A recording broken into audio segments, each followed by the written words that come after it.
아침으로 10월 28일 아침 예배를 하나님께 드리겠습니다. 사랑의 주님, 감사를 드립니다. 저희가 주님을 예배함이 우리 삶의 가장 큰 기쁨입니다. 주님, 우리의 삶이 하나님이 받으시기에 합당한 하나님께 기쁨을 드리는 참된 예물이 되기를 간절히 소망합니다. 주님, 우리의 마음으로 전심을 다해 하나님을 사랑하는 자들이 되게 하여 주시옵소서. 그리하여서 우리 삶 속에 하나님이 주시는 영생의 기쁨이, 생명의 기쁨이 차고 넘치는 축복된 저희들의 삶이 되게 해 주시옵소서. 우리를 늘 먹이시고 가르치시고 우리를 인도하시는 주님, 참으로 감사드립니다. 이 시간 주께 예배 드리기 위하여 모인 우리들에게 하나님의 한량없는 은혜를 내려주옵소서. 예수 그리스도의 이름으로 기도드렸습니다. 아멘. 네, 함께 찬송가 430장 주와 같이 길 가는 것 1절 2절 찬양하겠습니다. 주와 같이 길 가는 것 즐거운 일 아닌가. 우리 주님 걸어가신 발자취를 밟겠네. 한 걸음 한 걸음 주 예수와 함께 날마다 날마다 우리 걸어가리.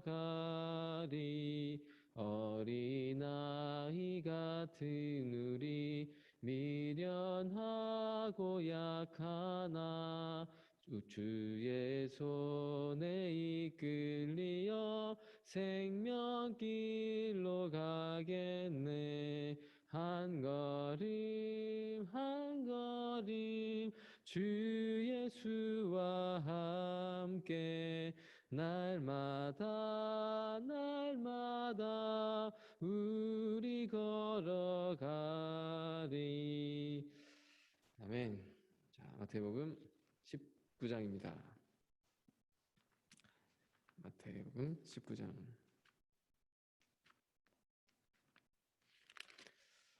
16절부터 30절까지 좀 긴데요. 본문이 같이 쭉 읽어보겠습니다. 마태복음 19장 16절부터 30절. 어떤 사람이 주께 와서 이르되 선생님이여 내가 무슨 선한 일을 하여 영생을 얻으리이까. 예수께서 이르시되 어째 선한 일을 내게 묻느냐. 선한 일은 오직 한 분이시니라. 내가 생명에 들어가려면 계명들을 지키라. 이르되 어느 계명이오니이까. 예수께서 이르시되 살인하지 말라, 간음하지 말라, 도둑질하지 말라, 거짓 증언하지 말라, 내 부모를 공경하라, 내 이웃을 내 자신과 같이 사랑하라 하신 것이니라. 그 청년이 이르되 이 모든 것을 내가 지키었사온데 아직도 무엇이 부족하니까. 예수께서 이르시되 내가 온전하고 잘진대 가서 내 소유를 팔아 가난한 자들에게 주라. 그리하면 하늘에서 보화가 내게 있으리라. 그리고 와서 나를 따르라 하시니 그 청년이 재물이 많으므로 이 말씀을 듣고 근심하며 가니라.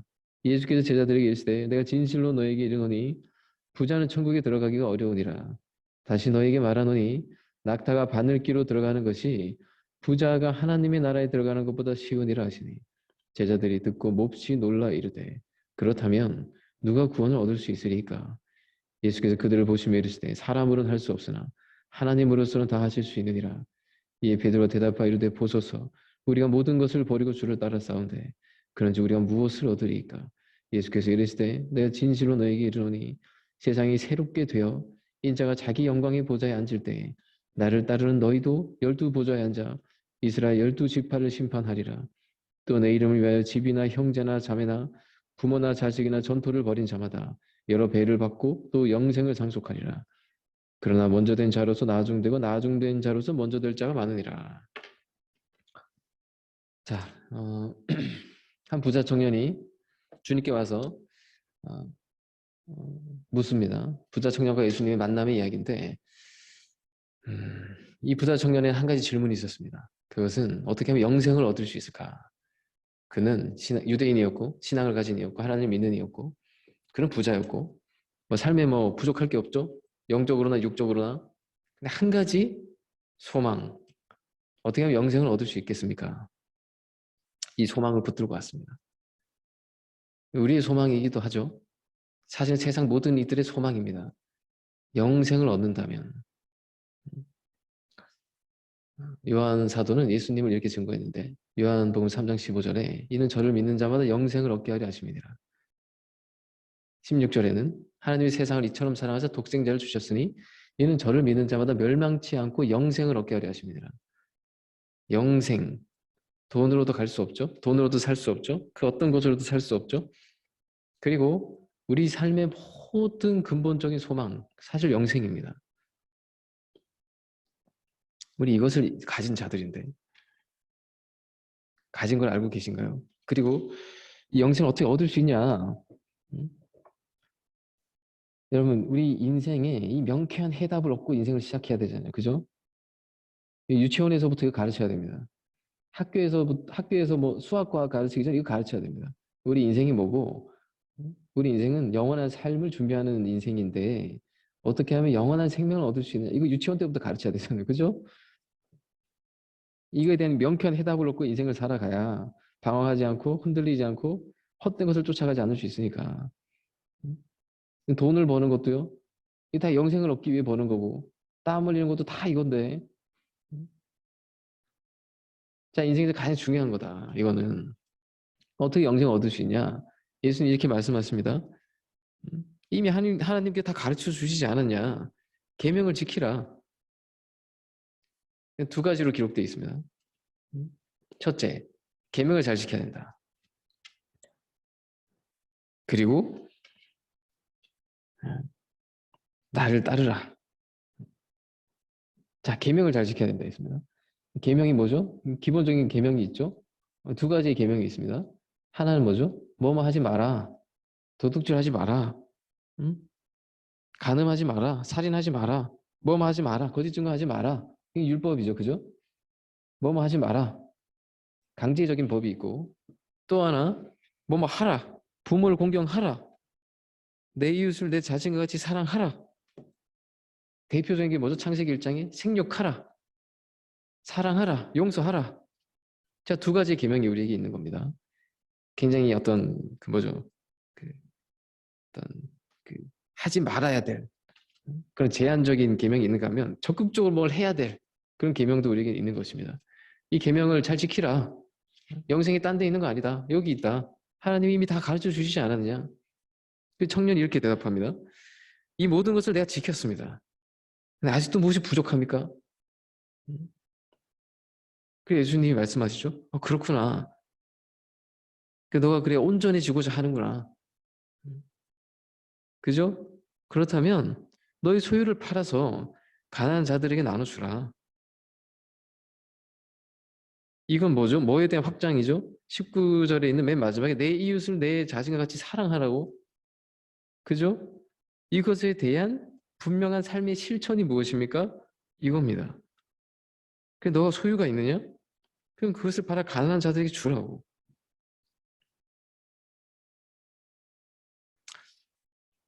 자, 이 모습을 봅시다. 청년은 고민에 빠졌습니다. 그는 분명히 자신이 잘 지키고 있다고 생각했는데, 잘 지켰다고 생각했는데, 주님이 다른 말씀하신 거 아니죠? 그래, 그럼 이거 그래 너 삶에 실천하라고. 근데 고민에 빠졌습니다. 우리가 이렇게 주님과 늘 문답하면서 살아야 되잖아요. 그죠? 우리 삶이. 그래서 우리 성경 봅니다. 그리고 기도하는 겁니다. 근데 이 청년의 말 속에 내가 모든 것을 지켰습니다.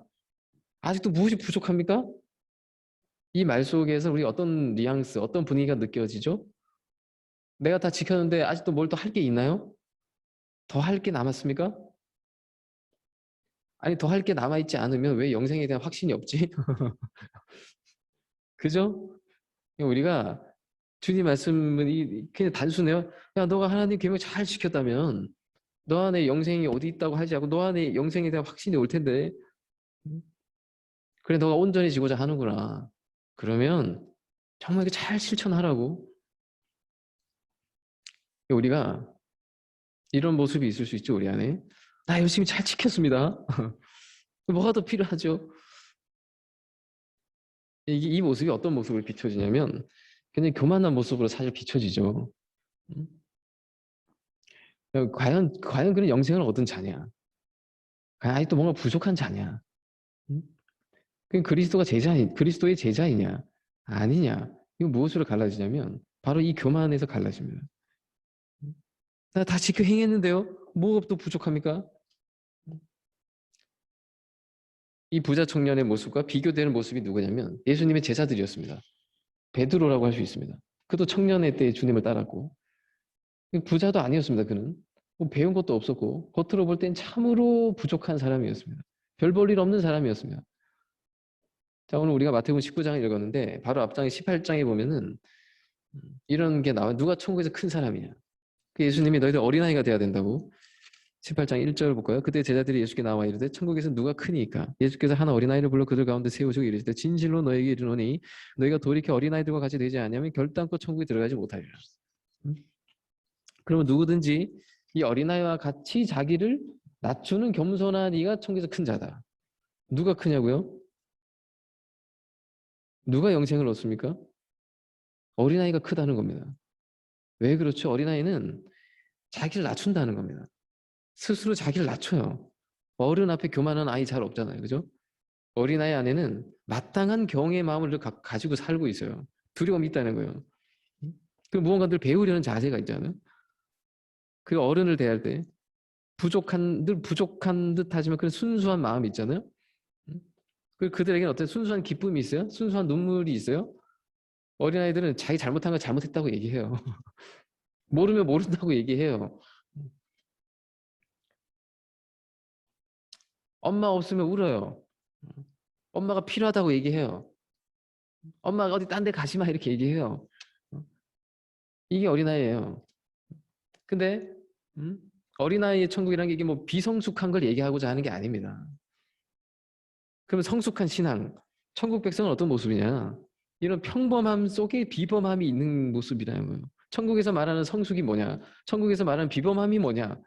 우리 이런 시각의 전환이 우리에게 와야 되는데 진선미, 참되고 선하고 아름다움의 그 기준이라는 게 뭐냐? 죄악의 세상과 전혀 다릅니다. 천국의 성숙함, 천국의 아름다움, 그것은 겸손이라는 겁니다. 천국의 비범한 모습이라는 것은 간사함이 없다는 겁니다. 그 안에 하나님이 절대적으로 필요해요. 나 엄마 없이도 잘 살 수 있어. 이런 아이 본 적이 없습니다. 엄마 없으면 웁니다. 울어. 펑펑 웁니다. 그래서 어른이 뭐 이렇게 얘기하잖아요. 그러면 잘 들어요. 그리고요, 진실되게 대답해요. 아, 내가 잘못했다고. 예수님이 오셔가지고 이 죄악의 세상을 가만히 보니까 오히려 이 천국의 성숙함을 누가 갖고 있냐? 이 오히려 어린아이들이 갖고 있더라는 겁니다. 부자 청년이 아니라 오히려 베드로 같은 사람 안에 이게 있더라는 겁니다. 겉은 전혀 화려하지 않은데, 아니 정말 별 볼 일 없는데 그 속에 간사한 게 없다는 겁니다. 그 속에 막 이렇게 밀어내는 게 없다는 겁니다. 거짓이 없다는 겁니다. 바울은 어떤 사람이었습니까? 바울은 자신을 이렇게 소개했습니다. 나는 예수님 믿기 전에 열심으로 난 교회를 핍박했고 율법의 의로는 흠이 없는 자였다. 자신의 삶이 그랬다는 거예요.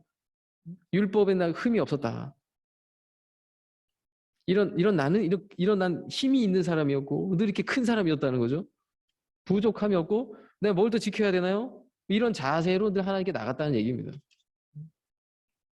그러나 그리스도교는 늘 역설적입니다. 매우 다릅니다. 세상에서의 인간의 완성의 상징이 뭡니까? 그건 슈퍼맨입니다. 근데 우리 안에 신앙을 하는데 늘 이런 모습이 여전히 있다는 거. 내가 슈퍼맨이 돼야 돼 이런 거. 천국은 이런 게 아니라는 겁니다. 이렇게 해서 완성해지는 거고 이게 성숙이 아니라는 겁니다. 어린아이의 천국, 겸손이 성숙입니다. 이게 비범함입니다. 연약한 자의 천국, 오히려 연약한 자가 왜 겸손하니까 천국에 오히려 더 가깝더라는 거예요. 없는 자의 천국. 연약하고 없는 자는 강할 게 없잖아요. 그죠? 뭐 자기 자랑할 게 없어요. 그러니까 더 겸손에 가까워요, 이렇게. 그러니까 이 천국의 주인이다, 오히려 더. 그럼 뭔가 가지고 있고 강한 자는 희망이 없나? 그렇진 않죠.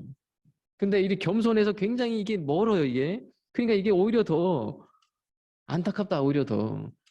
하지만 그가 뒤집어지면 더 큰 겸손을 드러낼 수 있는 사람이 되겠죠. 근데 이게 참 쉽지 않다는 거예요. 세상에서 가졌다 하는 자는 분명 가졌는데 사실은 없는 자고, 베드로처럼 분명히 없는데 이 모든 것을 가진 자구나. 주님께 이렇게 더 가깝구나. 자, 우리 20절에 그 청년이 이르되 이 모든 것을 내가 지켜 싸운다. 아직도 무엇이 부족하니까. 여러분, 이 청년이 가지고 이 자세가 일단 기본적으로 문제입니다. 기도도 이런 기도하면 정말 은혜가 안 돼요. 하나님 음성이 아무리 안 내려와요.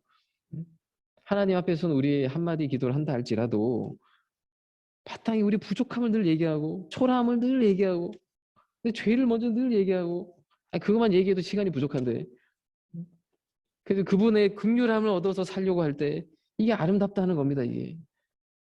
이게 성숙함입니다. 근데 이 청년과 그 시대 종교인들 안에 있어도 문제가 뭐였냐? 내 안에 이 정도로 난 이뤘다. 내 안에 이런 게 많이 이루어졌습니다. 내 안에 이런 영적인 교만, 이거는 주님 앞에 굉장히 당황스러운 모습입니다. 천국인들이 볼 때 이 뭐지? 이런 모습이라는 겁니다. 아무것도 이룬 게 없는데 뭘 이뤘다는 거지? 여러분, 모든 것이 다 이루어졌다는 사람 앞에 더 이상 뭐가 필요하겠어요? 그 안에 무슨 뭘 줘도 감사하겠습니까? 그냥 기도도 이 하나님의 음성을 듣고 순종하려는 자세로 나가야 되잖아요, 우리가. 근데 기도도 그래요. 내 계획 다 세워놓고 내 의도대로 다 해놓고 내 이 계획과 내 의도대로 되게 해주세요. 이 자세가 잘못된 거잖아요, 이게. 하나님의 뜻이 뭐죠? 내가 어떻게 가야 되죠? 이렇게 계속 듣고 한마디라도 내 겸손한 마음으로 하나님의 음성을 내가 따라가려는 이 자세로 가야 되잖아요, 우리가. 자, 이 청년 앞에 예수님이 딱 한 가지 얘기했습니다. 그래, 너 온전해지려고 하는구나. 그럼 너가 내 제자의 모습과 같으냐? 너는 정말 단 하나의 율법이라도 실천하고 있느냐? 그렇다면 내 이웃을 내 자신과 같이 사랑하라. 너 온전해지고자 할진데 너의 소유를 팔아 가난한 자들에게 주라. 그리고 나서 나의 제자들의 모습을 보라는 겁니다. 그리고 나서 나를 따르라. 자, 영생을 얻으려면 첫 번째, 계명을 잘 지켜야 됩니다. 그 두 번째 뭐죠? 정말 잘 지켜야 됩니다.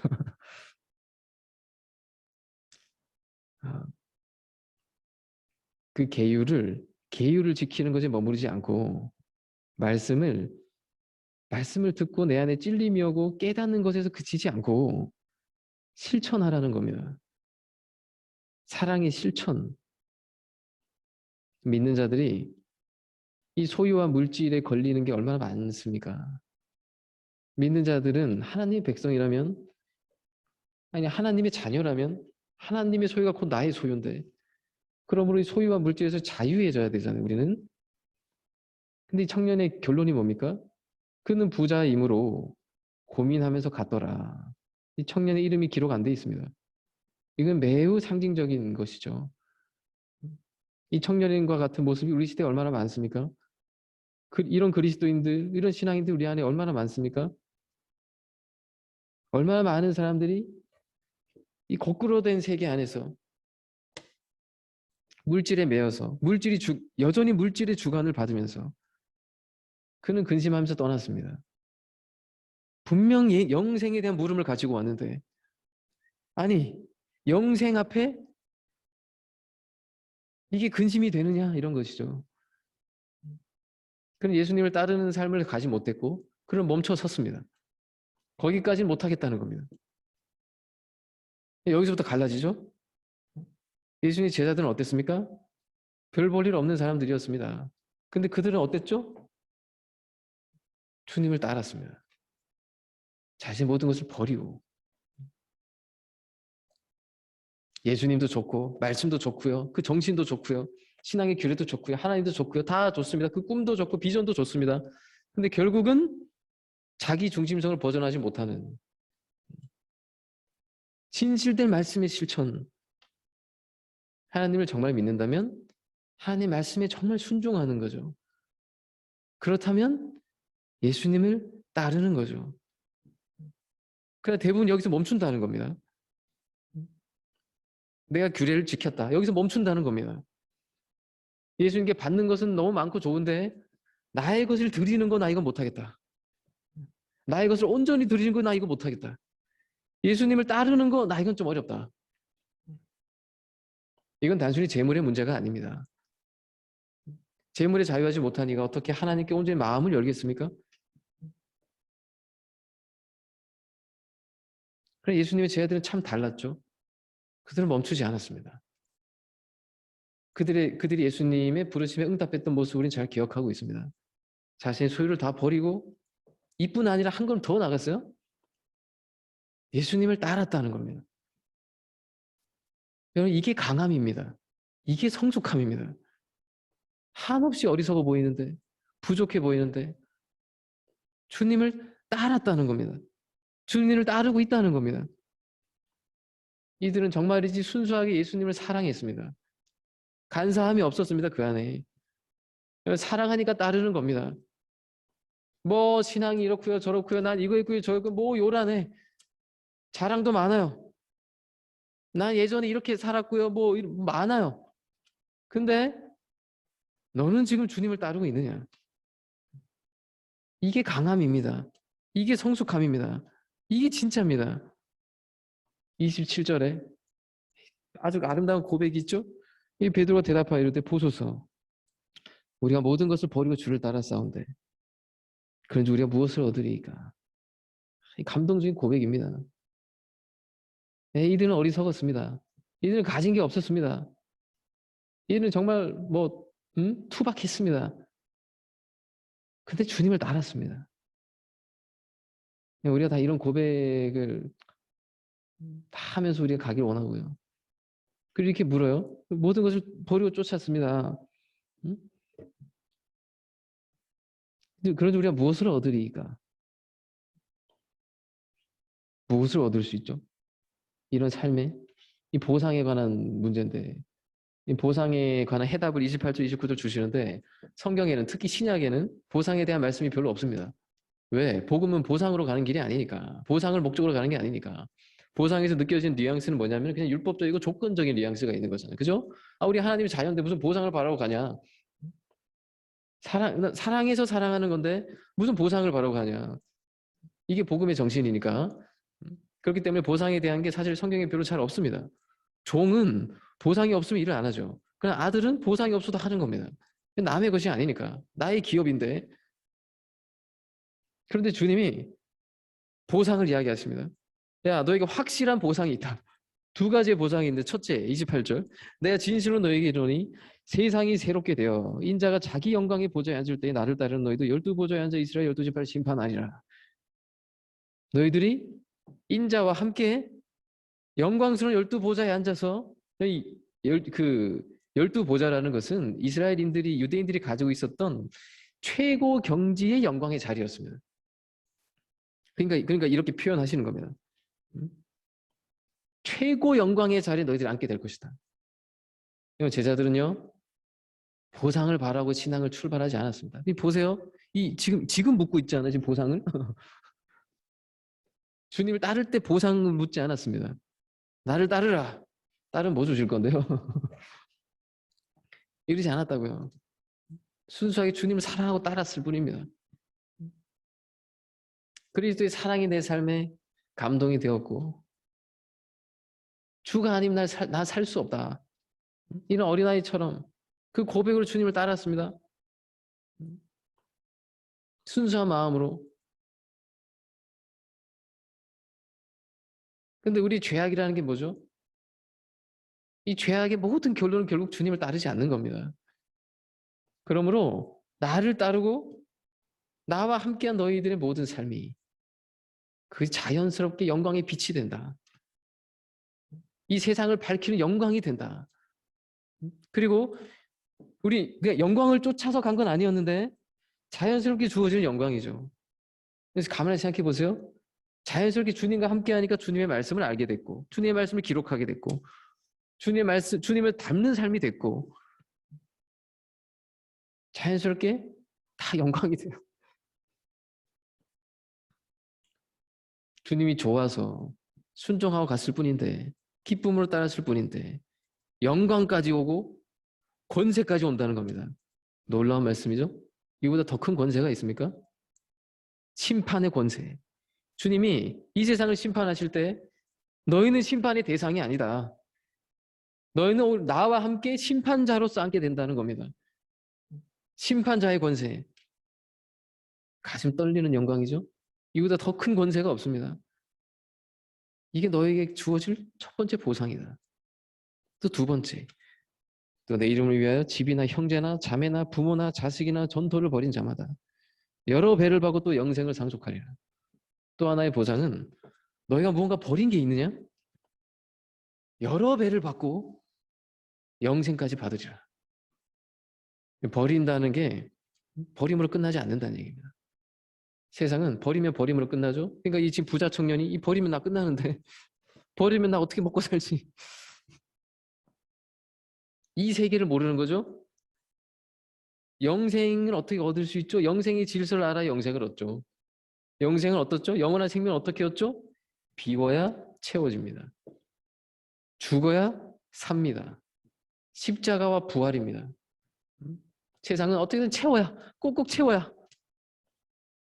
그러나 그것은 결국은 사라진다. 좀 먹고 도둑이 침범할 것이며 언젠가는 사라진다. 천국은 다릅니다. 비우면 비울수록 더 얻게 된다. 원 플러스 원이 아닙니다. 아니, 일은 일이 아닙니다. 여러 배를 받게 되고. 세상의 물리적인 계산법이 아니죠. 사르밧 과부에 내어놓은 과부의 두 랩돈, 자신의 가장 소중한 것을 내어놨던. 그러므로 천국의 계산법은 물리적인 계산법이 아니고 질적인 계산법이 천국의 계산법입니다. 그리고 이것은 결코 하나 땅에 떨어지지 않는다. 영원한 보상이 된다. 그리고 가장 큰 비움이 뭐죠? 내 시간과 내 열정과 내 마음의 중심과 내 삶을 비우는 거죠. 내 삶을 드리는 거죠. 제자들은 여기까지 갔던 겁니다. 그래서 주님이 이 부자 청년에게 얘기합니다. 첫째, 너에게 주어진 계명을 정말 실천해라. 그리고 너 자신을 진정으로 비워서 나를 따르라. 주님의 제자가 되라. 그러면 영생을 상속하게 될 것이다. 보상이라는 것이 무엇입니까? 세상은 영광을 바래도 영광을 얻지 못합니다. 자신을 채우려 해도 채워지지 않습니다. 천국은 나 영광을 바라고 간 것도 아닌데 무공한 영광이 주어지고 조건을 가지고 비운 것도 아닌데 한없이 채워지는 이런 삶. 그리고 내 삶까지 비우는 이것이 주님의 길이었습니다. 이것이 주님의 십자가였습니다. 그리고 이 비움이 절망으로 끝나지 않고 비움이 비움으로 끝나지 않고 반드시 부활의 영광이 있다. 그리고 여러분 이 영생이 이 마음속에 와 있는 사람은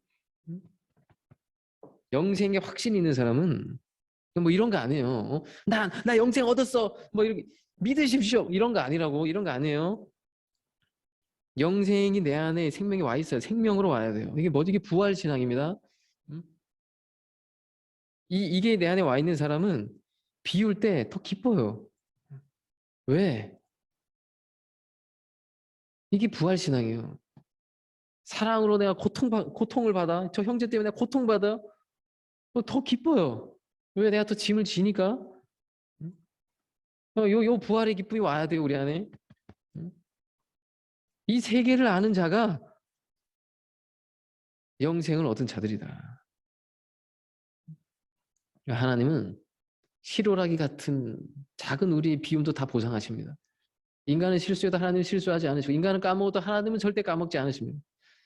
인간은 정확하지 않아도 하나님은 정확하십니다. 몇 배로 부어주신다. 그리고 십자가가 생명이다. 그러므로 주님을 따르는 삶이 기쁨이 되는 것이고 비울 때 더 행복한 것이고 더 비울 데 없나? 내가 더 짐질 데 없나? 자, 주님을 따르는 삶. 이것은 더 비울 게 없는 최고의 것을 비운 이들의 삶입니다. 자신의 삶을 드린 거니까. 자, 우리에게 영생의 길을 알려주셨으니 우리가 진실로 우리의 삶 속에서 영생을 늘 체험하고 영생이 준 이 기쁨을 누리면서 영원한 생명을 살아가신 우리가 되길 원합니다. 오늘부터 이제 우리 총회가 시작돼서 총회 일정 가운데 있었어요. 내일은 우리가 아침 예배는 우리가 각자의 자리에서 드리도록 하겠습니다. 네, 우리 기도하겠습니다. 사랑의 주님 감사를 드립니다. 어떻게 하면 영생을 얻으리오이까? 주님, 이것이 사실은 우리 모든 영혼 안에 있는 질문입니다. 그리고 이 질문에 대한 주님은 답을 주셨습니다. 우리에게 주신 계명, 그래서 우리가 온전히 지키는 자들 되게 하소서. 그리고 가난하고 겸손한 심령으로 말씀을 진실로 실천하는 자들 되게 하여 주옵소서. 그리고 주님을 따르는 자들 되게 하여 주옵소서. 주의 말씀은 그 계명은 결국은 사랑의 계명입니다. 그 사랑이 율법적인 차원에서 머무르지 아니하고 조건적인 차원에서 머무르지 아니하고 자신의 삶을 우리에게 주셨던 주님의 그 십자가의 삶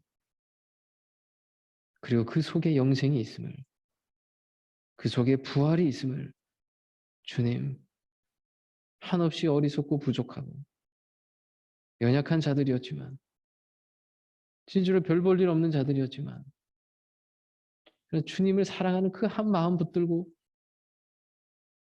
주님을 따랐던 그 순수한 사랑이 우리 안에 있게 해주시고 아버지 그 마음으로 주님의 삶을 담고 따르는 저희들 보상을 바라는 삶이 아니었지만 세상의 모든 영광을 또 바꿀 수 없는 보상을 우리에게 주시는 주님 영생의 기쁨이 우리 안에 늘 살아 숨쉬게 하소서. 영생의 확신이 없어서 늘 불안하는 이 부자 청년의 모습이 아니라 주를 따르는 자들에게는 영생이 선물로 주어졌사오니 영생의 삶이 내 안에 있사오니 주님 이 삶을 따르는 저희들 되게 하소서. 예수 그리스도 이름을 기도드렸습니다. 아멘. 주기도만 하시겠습니다. 하늘에 계신 우리 아버지여 이름이 거룩히 여김을 받으시오며 나라의 마옵시오며 뜻이 하늘에서 이루어진 것 같이 땅에서도 이루어지이다. 오늘날 우리에게 일용할 양식을 주옵시고 우리가 우리에게 죄 지은 자를 사하여 준 것 같이 우리 죄를 사하여 주옵시고 우리 시험에 들게 하지 마옵시며 다만 악에서 구하옵소서. 되게 나라와 권세와 영광이 아버지께 영원히 있사옵나이다. 아멘.